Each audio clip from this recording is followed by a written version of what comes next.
বাইদেউ দিয়া পিন্ধাই দিয়া জয় হনুমান বৰজাংবলী কি জয় পাল শক্তি দিয়ক শক্তি পাওক পুনৰ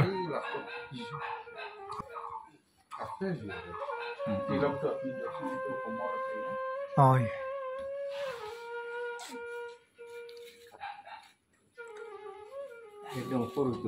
দিয়ে তিলকটো দিব তিলক দি দিব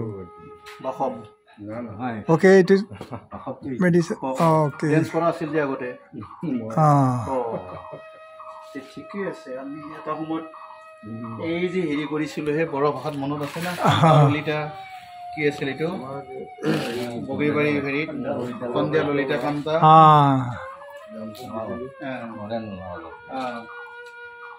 আমি একেলগে আছিলো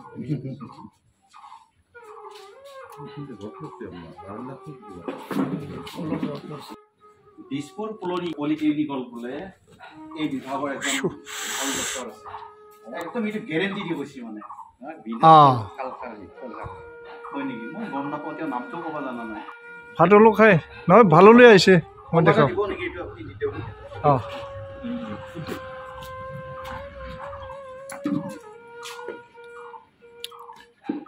আর মাননীয় গঙ্গাধর রামসে আমার হরকুমার মেধি আমার social worker active social worker অসুখ খবৰ ল'বলৈ আহিছে গতিকে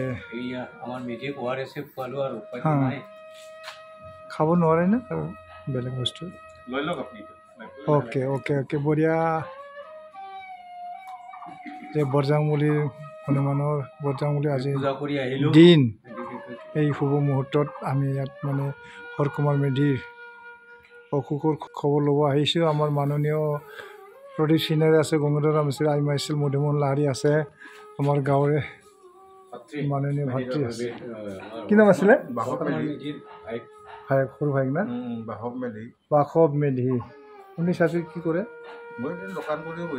আচ্ছা বঢ়িয়া কওকচোন অলপমান কি কি অসুখ হৈছে কিমান আগবাঢ়িছে চিকিৎসা পাতিটো যথেষ্টখিনি হ'ল কিন্তু আগতকৈ ডেভেলপমেণ্ট দেখা দিছে ডেভেলপটো দেখা নাই কাৰণ প্ৰথমে নলবাৰীত দেখালে নলবাৰীটো মানে সন্তোষজনক চিকিৎসা নোহোৱা কাৰণে নলবাৰীৰ পৰা আমি গুৱাহাটী লৈ গ'লোঁ গুৱাহাটী নিয়াৰ পিছত তাতে তেওঁলোকে ক'লে যে অলপ পানীটো উলিয়াব লাগিব পানীটো উলিয়াব মানে বেছিকৈ উলিয়াই দিলে প্ৰায় 10 লিটাৰ যিমান উলিয়াব লাগে তাতকৈ বেছি 10 লিটাৰ মানে উলিয়াই 5 লিটাৰ ওলালে যথেষ্ট লিমিট হ'ল 10 লিটাৰ ওলাই দিছে স্টেপ বাই স্টেপ ওলাব লাগে মানে 5 লিটাৰ মিনিমাম 5 লিটাৰ ওলাব লাগে একবাৰত নেক্সট আৰু 5 লিটাৰ ওলাব লাগে এনেকৈ ওলাব লাগে তেওঁলোকে একেলগে কি কৰিলে 10 লিটাৰ পানী উলিয়াই তাতে পানীটো উলিয়াই 10 লিটাৰ পানী ওলোৱাৰ লগে লগে আপোনাৰ ছডিয়ামটো কমি গ'ল তেওঁলোকে সেইটো মানে মাইণ্ড নকৰিলে এটা এলবমিন না কিবা এটা হেৰি আছে আপোনাৰ এইটো মাৰিব লাগে এই পানীটো উলিয়াৰ পিছত তাৰমানে ছডিয়ামটো নোহোৱা হৈ যায় এলবমিন যিটো চেলাইন এইটো তাৰমানে ছডিয়ামটো থাকে আৰু সেইটো চেলাইনটো নিদিয়াকৈ ৰিলিজ দি পঠাই দিলে ঘৰত তেওঁক আনিলে ঘৰত গোটেই ৰাতি শুব দিয়া নাই মানুহক তাৰপিছত নেক্সট মানে মৰ্ণিং আমি এফেক্ট হৈ গৈছে চাইড এফেক্ট মানে মাথাই কাম নকৰা হ'ল এইটো মানুহ চিনি নোপোৱা হ'ল হয় মানুহ নামাতা হ'ল মানে মেডিকেল ৰিয়েকশ্যন হৈছে কিবা ব্ৰেইনে একোৱে কাম কৰা নাই ছডিয়ামটো কমি গ'ল তাৰপিছত ৰাতিপুৱা আমি ভাইটি আৰু মই আহি পালোঁ গুৱাহাটীৰ পৰা আহি বিচনাত সেই অৱস্থাত দেখি যেতিয়া মানুহো চিনি নাপায় একো চিনি নাপায় এই মানুহটোক এটা বিচনাত পেলাই ৰাখি কি হ'ব ইমিডিয়েট ডক্টৰৰ ওচৰত কিবা এটা হৈছে ব্যতিক্ৰম সেই বুলি আমি প্ৰথমে নিলোঁ আমাৰ ঘগৰাপাৰ যিখন নতুন হস্পিটেল কলেজ খুলিলে তাতে লৈ গ'লোঁ যে বাইদেউ এগৰাকী কথাখিনি বুজি লৈ তেখেতে চেলাইন লগালোঁ বেডত চেলাইন দিয়াৰ পিছত তেওঁ ৰাতি প্ৰায় 3টামান বজালৈকে দাদাৰ হুচ নাই এই উঠি বহি ক'ৰবাত যাব খোজে আৰু হেঁচা মাৰি খুৱাই দিওঁ তাৰপিছত মেণ্টেলো অলপ কিবা লাগিছে ব্ৰেইনে ভালকৈ দুৰ্বল মানে নাৰ্ভাছনেছ তাৰপিছতে চিনিও নাপায় না মেমৰিটোৱে কমি গৈছে তাৰপিছতে মৰ্ণিঙলৈকে মানে 3টামানৰ পিছৰ পৰা অলপ তেখেতৰ টোপনি অহাৰ পিছত যেতিয়া ৰাতিপুৱা হাল পালে মানে চেলাইনটো চলি আছিল তো ছডিয়ামটো পালে শৰীৰত হোৱাৰ পিছত ৰাতিপুৱা মানুহক মাত দিলে কেতিয়া আহিব মানে এটা মেমৰিটো ঘূৰি অহাৰ নিচিনা। এইখিনিতে মই এটা জানিব খুজিছোঁ, এইটো অৱস্থা যিটো আছিলে তেখেতৰ পৰা মই মুখৰ পৰা জানিব খুজিছোঁ, সেই সময়ত যেনেকুৱা অৱস্থা হৈছিলে এতিয়াতো অলপ ভাল পাইছে আপুনি নিশ্চয়? আগতকৈ এতিয়া মই বহুত ইম্প্ৰুভ হোৱা যেন সেই মই যি মেমৰি অলপ কিবা হৈছিলে মেমৰি এতিয়া যথেষ্ট নিজৰ ছোৱালীটোকে খং ছোৱালীটোকে খং কিবা মানে ৰাগটোহে আগতে আহে, ৰাগটোহে আগতে আহে, ৰাগ খং ৰাগবিলাক আগতে আহি যায়, দুৰ্বল ভাই বোৱাৰীটোৱে ইয়াৰ ভাই বোৱাৰীটোৱে আহি পেলাই মোক মুখ দালি সিজাই নাজানি দালিয়া সিজাই আনি পেলাই হস্পিটেলৰ বেগত খুৱাইছিল। মই খং উঠিছোঁ কোন হয়। এতিয়া সেইটো অৱস্থা যিটো মই অনুভৱ কৰিছোঁ, আমি যিটো অনুভৱ কৰিছোঁ সেই সময়তকৈ এতিয়া আপোনাৰ শৰীৰ বৰ্তমান সুস্থ আহি আছে। আশা কৰিছোঁ ভগৱানে যাতে মানে মংগলে কুশলে আপোনাৰ যে পুনৰ দেহাটো যেন মানে ষ্ট্ৰং কৰি দিয়ে, সেইটো যেনে আমাৰ ৰামচেৰি কিবা চাৰে এতিয়া বহুতে হয়তো জানিবলৈ বিচাৰিছে হৰকুমাৰ মেধি ক'ত।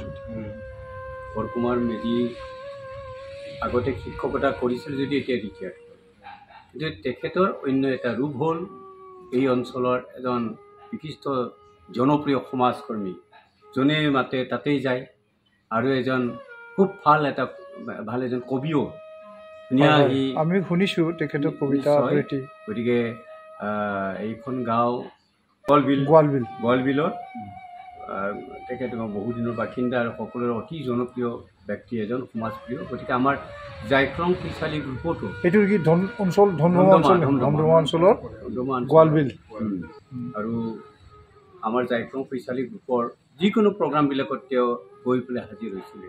গতিকে এই মুহূৰ্তত আমি আশা কৰিছোঁ এনে এজন বিশিষ্ট সমাজকৰ্মী আৰু ভাল এটা কৃতি শিক্ষকক ভগৱানে আজি ৰাম নৱমীৰ দিনতে আমি প্ৰাৰ্থনা জনাইছোঁ। আমি হনুমান মন্দিৰতো তেখেতৰ হৈ আমি সেৱা আগবঢ়ালোঁ। গতিকে আমি ভাবিছোঁ তেখেতক ভগৱানে বা শ্ৰীৰাম হনুমানে আমি সকলোৱে ইয়াত উপস্থিত থকা সকলোৱে আমি মানে ভগৱানৰ ওচৰত প্ৰাৰ্থনা জনাইছোঁ তেখেতে যেন সুস্থ শৰীৰ পুনৰ ঘূৰাই পায়, সেইটো মই আশা কৰিছোঁ। আৰু আপোনাক মানে ঠিক তেনেকৈ শুশ্ৰূষা কৰিবলৈ আমাৰ একো নাই, আমি খবৰ ল'লোঁ নিশ্চয়। আপোনাৰ লগত যি বন্ধুত্বতা আছিলে, আপুনি যি সমাজ সেৱক হিচাপে আমাৰ লগত ঘূৰিছিলে হাইমত, আপোনাৰ অৱদানখিনি বাৰু আমি জানো, গতিকে আমি জাষ্ট খবৰ ল'লোঁ। মই প্ৰতিবে দুটামান জাষ্ট টু লাইনছ আজি 2 লাইনছ অনলি। শ্ৰদ্ধাৰ হৰকুমাৰ মেধিদা এজন আমাৰ এই অঞ্চলৰ জনপ্ৰিয় এজন সমাজকৰ্মী, বিশেষকৈ আমাৰ বড়ো সমাজৰ লগত তেখেত অতীতৰ প্ৰায় ওতঃপ্ৰোতভাৱে বিভিন্ন অনুষ্ঠান প্ৰতিষ্ঠান সভা সমিতিত তেখেতে ওতঃভাৱে জড়িত হৈ আহিছে। আজিৰ তাৰিখতো তেখেতে আমাৰ লগত বিভিন্ন সভা সমিতিত অংশগ্ৰহণ কৰি আহিছিলে, কিন্তু তেখেতৰ দেহৰ অসুস্থতাৰ কাৰণে এইকেইদিন মানে অকণমান আমাৰ পৰা দূৰত আছে। আমি আজি তেখেতৰ দেহৰ অসুখৰ কথা শুনা পাই আমি আজি আটাইকেইটাই খবৰ ল'ব ভগৱানৰ ওচৰত প্ৰাৰ্থনা জনাইছোঁ তেখেত যাতে আগৰ নিচিনাকৈ আকৌ কাম কৰাৰ শক্তি যাতে ভগৱানে দিয়ে, তাকে ভগৱানৰ ওচৰত সহধৰ্মিনী আছে। তেখেতে যি কষ্ট ত্যাগ কৰি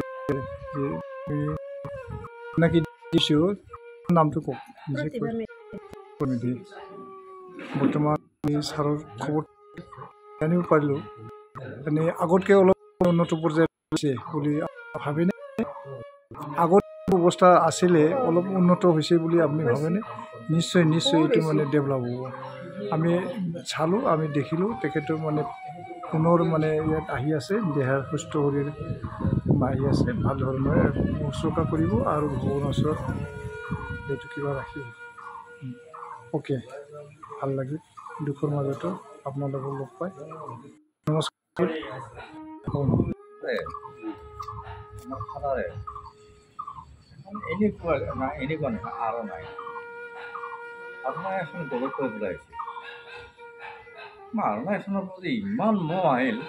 অঁ ক'ত পাই দেউতা অঁ এতিয়া এখন বড়ো সমাজৰ এটা ডাঙৰ হেৰি বস্তু আমাৰ অসমীয়াসকলৰ যেনেকৈ বিহুৱানখন হয় হয় ঠিক তেনেকৈ এই আৰণাইখনো তেওঁলোকৰ সমাজৰ এটা মানে আপুৰুগীয়া সম্পদ। মোৰ সেইদিন ধৰি আজিলৈকে মনত এই ভাৱটো যে এই সমাজত যদি যাওঁ নিশ্চয় মই এনেকুৱা ধৰণৰ আৰণাই পাবৰ কাৰণে সক্ষম হ'ম আৰু মানুহৰ মাজত অতপ্ৰোতভাৱে জড়িত হ'ম। তেতিয়া কিবা এটা কি কয় এইটো এনেকৈ বজাই যে চেৰজা চেৰজা এটা আছিলে আমাৰ হয়। এই সৰু ভাইটি নিজে বুজাইছিল নেকি? দেউতাই বুজাইছিল নেকি? অঁ দেউতাই বুজাইছিলে? বজা নাছিল। হাৰমনিয়াম, তবলা, ক্লাৰনেট, কৰ্নেট, মানে এভৰিথিং। বড়োগীতটো আৰামত আহি কেতিয়াবা অলপমান তেতিয়া আগৰ দিনততো আৰু লাইক ফাদাৰ লাইকচন বুলি কয়, সেইকাৰণে আপুনিও দেউতাৰ পৰা এইবিলাক অলপ অলপ পাইছে, গীত গোৱা, কবিতা আবৃত্তি কৰা সেইবিলাক পাইছে। আপোনাৰো কিবা আছে দেউতা? হয় হয় আদৰ্শ এটা পাইছে, লাইক ফাদাৰ লাইকচন। আহি কেতিয়াবা কি কৰে অসমীয়া গীততকৈ বেছি বড়োগীত বড়োগীত বৰ ধুনীয়া এটা কিবা হেৰি গীত মই এই বৈশাগু এই হেৰিত কি কয় এইটো গেৰুৱা 3 দিনমান ঘৰত অহা নাই।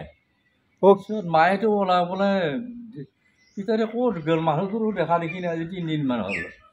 মই বিচাৰি যাই যি দেখোঁ একদম মানে পথাৰৰ মাজতে, বাৰিষাৰ পথাৰৰ মাজত একদম বুজাই বুজাই নাচি আছে। কোনোবাই এনেই মিছাই এনেকৈ আছে, কোনোবাই আমাৰ ফাদাৰে মস্ত ডাকুৰা বুলি কৈছে আমাৰ এই ডাকুৰা যি হাল বহাতে যি ব্যৱহাৰ কৰে ডাকুৰা, এইটো এনেই লৈ পেলাই বুজাইছে আৰু সেইটো এনেই মিছাই আৰু এইটো এডালে হেৰি লৈছে, লৈ পেলাই এনেই এক্টিং কৰি আছে আৰু মানে গান গাই মানে দৃশ্যটো দেখি মই বোলো বাহ কি জমকি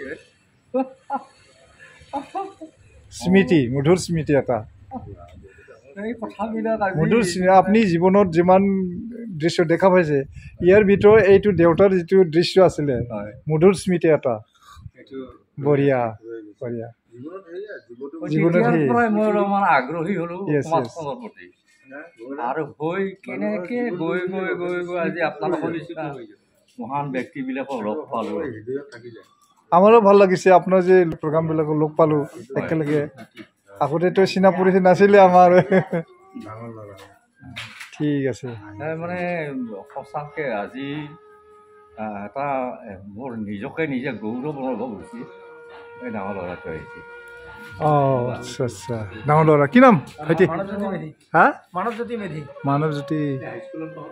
হয় হয়। আচ্ছা আচ্ছা ঠিকেই ঠিকেই। আৰু এই সৰু সৰু ল'ৰাটো নাতি হয়। বঢ়িয়া।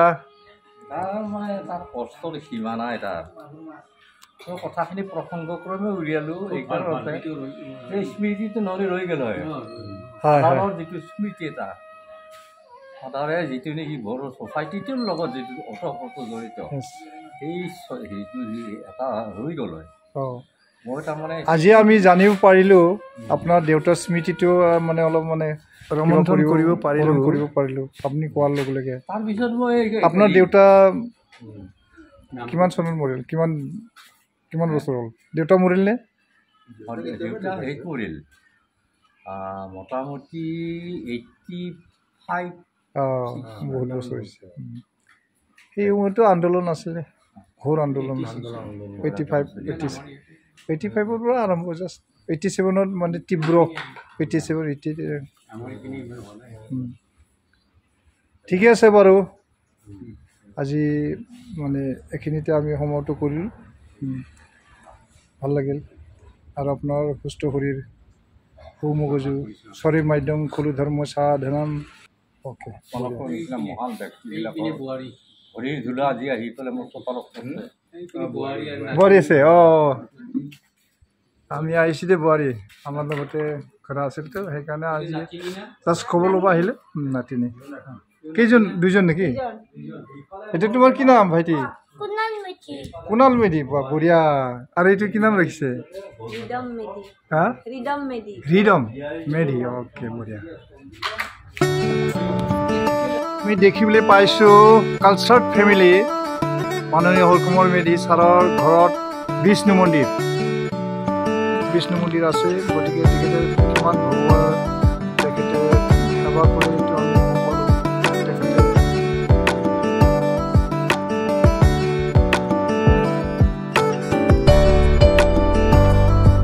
বঢ়িয়া আদৰ্শ